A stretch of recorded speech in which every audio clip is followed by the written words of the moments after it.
Hi అండి. మరి restart చేద్దామా డిఎస్సి ప్రిపరేషను. సో, హిస్టరీ అండి 9th క్లాసు. న్యూ టెక్స్ట్ బుక్కేనండి 9th క్లాస్ హిస్టరీ. అయితే ఎస్జిటి వాళ్ళకి ఒకటే చాప్టర్ ఉంది రిలేటెడ్ టాపిక్స్‌లో 9th క్లాస్ హిస్టరీ. అదే జియోగ్రఫీ గానీ, ఎకనామిక్స్ అయితే చాలా చాప్టర్స్ ఉన్నాయి గానీ, హిస్టరీ ఒకటే ఉంది. సో, ఆ ఒక చాప్టర్ అయిపోతే మన 9th క్లాస్ హిస్టరీ ఎస్జిటి వాళ్ళకి అయిపోయినట్టే. సో, ఇదండి ఇండెక్సు.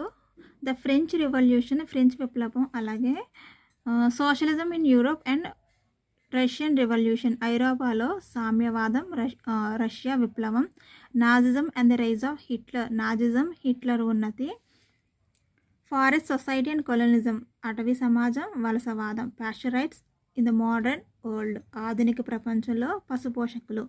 ఈ లాస్ట్ 5th చాప్టర్ అయితే ఎస్జిటి వాళ్ళకు ఉందండి. మిగతావంతా స్కూల్ అసిస్టెంట్స్ వాళ్ళకు ఉంటుంది. సో ఎస్జిటి వాళ్ళు ఈ యొక్క చాప్టర్ కంప్లీట్ చేసుకుంటే సరిపోద్ది. New text బుక్కేనండి. ఇయర్ కూడా చూసారు కదా, 23 నుంచి స్టార్ట్ అయింది. ఈ లెసన్ అంతా నేను అప్పుడు డిఎస్సికి లాస్ట్ టైం మనం రాసినప్పుడు ప్రిపేర్ అయ్యానండి. ఇదిగోండి అండర్లైన్స్ చేసుకుని నోట్స్ కూడా ప్రిపేర్ చేసుకున్నాను. ఇదిగోండి అప్పుడంతా అండర్లైన్స్ చేసుకుని ప్రిపేర్ అయిపోయాను. నోట్స్ రైటింగ్ బాగోదండి. సో నేను టెక్స్ట్ బుక్లోనే చూపిస్తాను. ఇలా లాస్ట్లో మీకు ఇంపార్టెంట్ పాయింట్స్ ఏమైనా నోట్స్లోంచి కానీ లేదంటే బిట్స్ రూపంలో ఓరల్గా చెప్తా కానీ నోట్స్ హ్యాండ్ రైటింగ్ అంత బాగోదండి నాది. ఇప్పుడు యూట్యూబ్ స్టార్ట్ చేస్తాను తెలియదు కదా, ఏదో పిచ్చి పిచ్చిగా నేను నా కోసం అన్నట్టు నోట్ చేసుకున్నా. సో అదనమాట. ఇవంతా అప్పుడు అంతా ప్రిపేర్ అయ్యాను. ఇది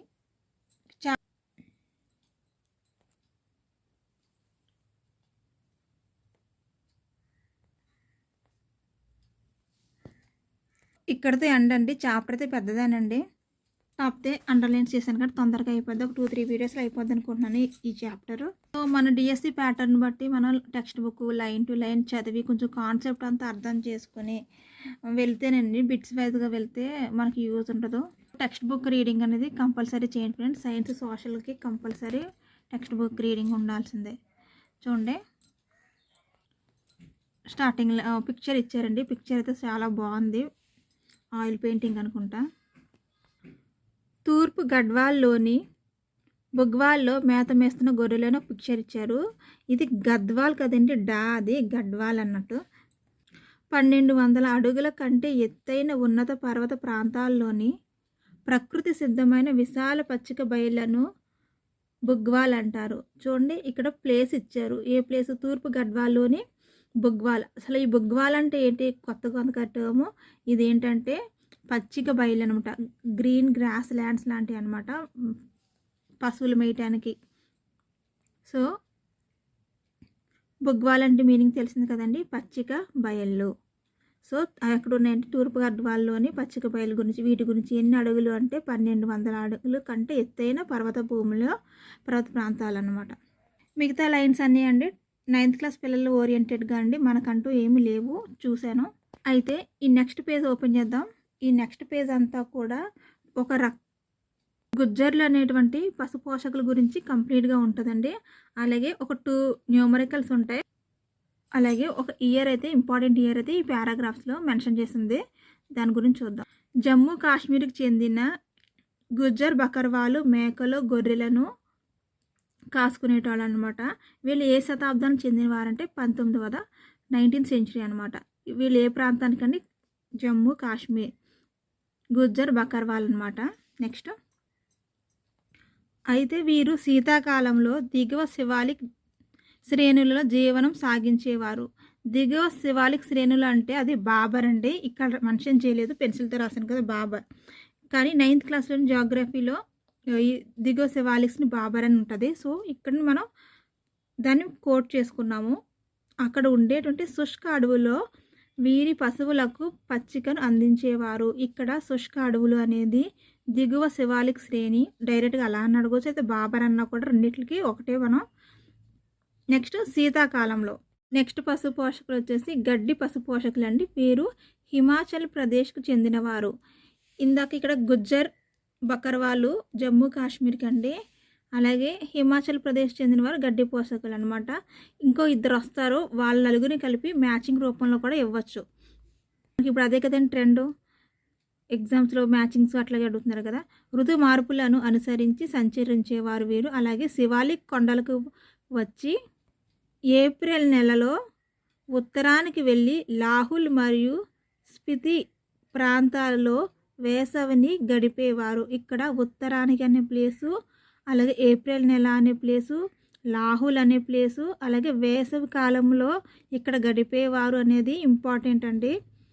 నెక్స్ట్ అండి, సెప్టెంబర్ మాసంలో మొదలయ్యేసరికి వారు తిరుగు ప్రయాణం చేసేవారు. సో సెప్టెంబర్ మాసంలో తిరుగు ప్రయాణం చేసేవారు అనేది ఏప్రిల్ నెలలో అక్కడికి వచ్చేవారు.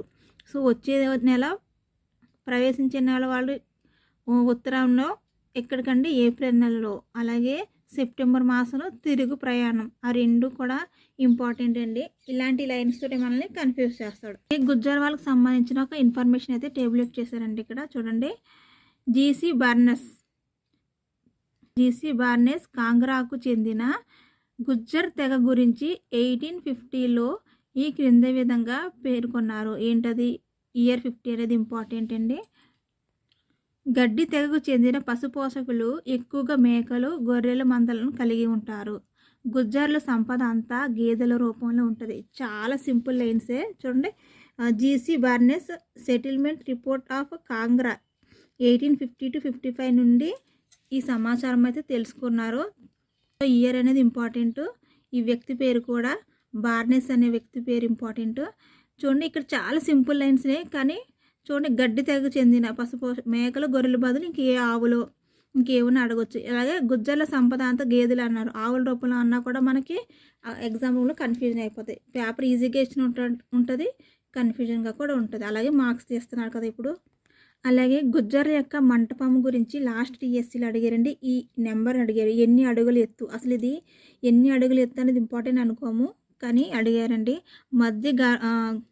మధ్య గర్వాల్లోని ఉన్నత పర్వత భూముల్లో ఉన్న గుజ్జర్ల మండపం గురించి అయితే ఇవ్వడం జరిగింది. సో రింగల్ అనే అడవి జాతి వెదురు, ఆ జాతి వెదురు పేరు ఏంటండి, రింగల్. బుగ్యాల్లోని గడ్డితో నిర్మించబడిన ఈ మండపాలలో గుజ్జర్ పశుపోషకులు నివసించేవారు.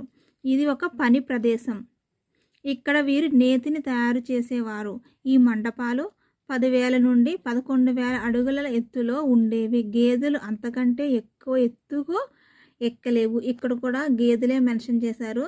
సో తప్పదండి, అలాంటివన్నీ గుర్తుపెట్టుకోవాల్సిందే. జాగ్రత్తగా line to line clean observation ఉన్నది. వెదురు జాతి పేరు రింగల్. అలాగే ఈ మండపాన్ని వారు పని ప్రదేశంగా యూజ్ చేసేవారు, నేతిని తయారు చేసేవారు. ఈ లెసన్లో ఈ పేజ్లో ఇవేనండి ఇంపార్టెంట్. నెక్స్ట్ పేజ్ అండి, పేజ్ నెంబర్ 199. పిక్చర్స్ చాలా బాగున్నాయండి, ఏదో సీనరీస్లా ఉన్నాయి. ఇక్కడ ఈ లైన్లో ఒక లోయ గురించి అయితే మెన్షన్ చేశారు. ఊలు కత్తిరించడానికి సిద్ధంగా ఉన్న గడ్డి పోషకులు హిమాచల్ ప్రదేశ్లోని పాలంపూర్ దగ్గర ఉన్న ఊలు లోయ.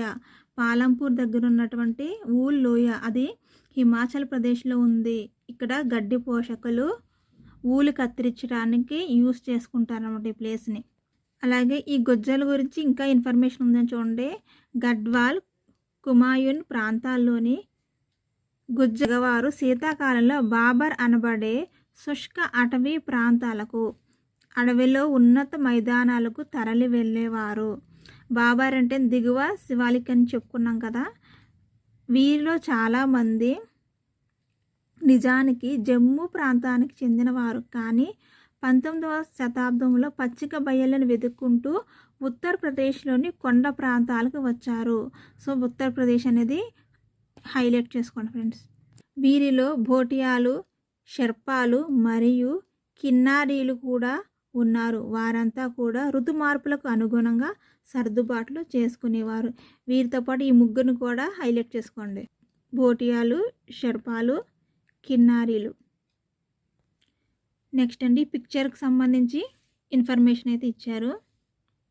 గడ్డీలు, గొర్రెల ఊలును కత్తిరించడం అనమాట. ఈ గొర్రెల ఊలును కత్తిరించేవారు గడ్డీలు. సెప్టెంబర్ మాసంలో గడ్డి జాతి పశుపోషకుల ఉన్నత మైదానాలని ఇక్కడ థార్స్ అంటారు నుండి కిందకి వస్తారు. ప్రయాణం మధ్యలో వారు గొర్రెల నుండి ఊలు కత్తిరించడం కోసం బస చేస్తారు. సో సెప్టెంబర్ మాసం అనేది ఉన్నత మైదానాలని థార్స్ అంటారని, అలాగే ఇక్కడ గడ్డి జాతికి చెందిన వారు గడ్డీలు అనమాట. వీళ్ళు గొర్రెల యొక్క ఊల్ని కత్తిరిస్తారు. ఈ పిక్చర్ ఆధారంగా ఇక్కడ ఈ లైన్స్ ఇచ్చారండి. అలాగే ఈ పేజీలో కొత్త పదాలను ఇచ్చారు. బాబర్ మన ఆల్రెడీ ఇందా చెప్పుకున్నాం కదా. అలాగే బుగ్యాల్ ఈ రెండిట్ల గురించి ఇచ్చారు. గడ్వాల్, కుమాయూన్ ప్రాంతాల క్రిందినున్న శుష్క అడవి ప్రాంతాలను బాబర్ అంటారు. బుగ్యాల్ అంటే ఉన్నత పర్వత ప్రాంతాల మధ్య ఉన్న విశాల మైదానాలు. ఇక్కడతో ఈ పేజ్ కూడా కంప్లీట్గా పిక్చర్లో ఉన్న ఇన్ఫర్మేషన్తో సహా తెలుసుకున్నాం ఫ్రెండ్స్. ప్రీవియస్ పేజ్లో చెప్పాను కదండి, గుజ్జర్లు అలాగే గడ్డి పోషకులతో పాటు ఇంకా ఇద్దరు వస్తారని, మ్యాచింగ్లు ఇస్తారని అండి. దంగర్లు అలాగే ఇంకొకరు కూడా వస్తారండి. సో వీళ్ళందరినీ కూడా వీళ్ళు ఏ ప్రాంతానికి చెందినవారు, అలాగే వీళ్ళు మేపేటువంటి పశువులు ఏంటి, ఇందాక అక్కడైతే బకర్వాళ్ళు ఏమన్నా మేకలను అన్నాం కదా, అట్లాగే వీళ్ళు ఏంటి అనేది ఇంపార్టెంట్ అనమాట. డిఎస్సికి మ్యాచింగ్ రూపంలో ఇచ్చారండి. దంగర్లు మహారాష్ట్రకు చెందినవారు, 20వ శతాబ్దానికి చెందినవారు. ఇందాక గుజ్జర్లు అయితే 19th సెంచరీ అన్నాం కదా, వీళ్ళు 20th సెంచరీ అండి. వీరిలో చాలామంది గొర్రెల కాపర్లు, వాళ్ళు ఏంటంటే మేకల కాపర్లు, వీళ్ళు గొర్రెల కాపర్లు. సింపుల్ బిట్సే, కన్ఫ్యూజ్ అయిపోతాంగా. కొద్దిమంది కంబళ్ళు తయారు చేసేవాళ్ళు. కంబళ్ళు అంటే ఏంటంటే రగ్గులు అన్నమాట. గేదెలను పెంచే పనిలో ఉండేవారు. నెక్స్ట్, అక్టోబర్ నెలకల వీరు పండిన జొన్న పంటను కోసుకొని పశ్చిమ ప్రాంతాలకు ప్రయాణం చేసేవారు. ఎవరు? దంగర్లు. సుమారు 1 నెల రోజుల ప్రయాణం తర్వాత వీరు కొంకణ్ ప్రాంతాలను చేరేవారు. ఇక్కడ ఈ గొర్రెల కాపరులను కొంకణ్ ప్రాంతపు రైతులు స్వాగతించేవారు. ఖరీఫ్ పంట కోతలు ముగిసిన తర్వాత ఎరువులు వేయబడి రబీ పంట కొరకు సిద్ధం చేయబడి ఉండేవి. ఖరీఫ్ అంటే రెయినీ సీజన్ అండి. వర్షాకాలాన్ని ఖరీఫ్ అంటారు. సింపుల్గా ఖర్చీఫ్ రెయినీ సీజన్, వర్షాకాలమే కదా ఖర్చీఫ్ జలుబు చేసి ఖర్చీఫ్ యూస్ చేస్తాం. సో ఖరీఫ్ అంటే రెయినీ సీజన్. రబీ అంటే శీతాకాలం పంట అండి. శీతాకాలాన్ని రబీ అంటారు. అలాగే ఖరీఫ్లో పండే పంటలు రబీ, శీతాకాలంలో గోధుమలు, చిరుధాన్యాలకి ఫేమస్ అండి. ఆ బిట్స్ చాలా ఇంపార్టెంట్, ఎప్పుడు వస్తూనే ఉంటే మన టెట్కి కూడా వచ్చినాయి. ఖరీఫ్లో వరి లాంటివి అయితే సాగు చేస్తారు, రబీలో గోధుమలు. దంగర్లు పశువులు పొలంలో కోత కోయగా మిగిలిన మొదళ్లను తిని వాటి మలమూత్రాలతో భూమికి పోషణ ఇచ్చేవి. కొంకణ్ రైతులు ఈ గొర్రెల కాపర్లకు బియ్యాన్ని ఇచ్చేవారు. వీరి గొర్రెలు చిత్తడిగా ఉండే ఋతుపవన పరిస్థితులను తట్టుకోలేకపోయేవి.